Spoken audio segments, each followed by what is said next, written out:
Here's 15 pieces of MMA news you might have missed. So Captain Yap's been talking crazy in some DMs. Let's take a look for some keywords. In the second screenshot, we got more of those keywords. This isn't my DMs, by the way. Why is he trying to press me? Now into some UFC news. Conor McGregor says he's negotiating a new UFC contract because there's no pay-per-view anymore. Armin was on Matan's podcast, said he doesn't think his headbutt played a factor in him not getting a title shot, and says it's just excuses.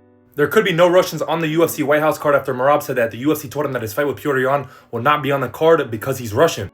Islam says Michael Morales needs to be choked out again. He was not undefeated. Now he's undefeated again. He doesn't know how that works.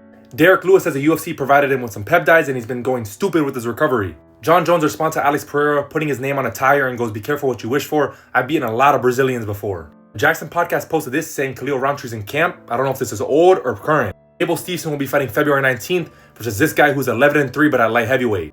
Izzy is the underdog against Joe Pyfer. Bobby Green says Russians are fucking the UFC up. Said they were just coming in and hugging for 25 minutes. John Anik wants to see 4 or 5 title fights at the UFC White House card. Speed and Francis linked up. Lastly, Nikolai Verenikov will take on Jose Enrique February 7th Apex.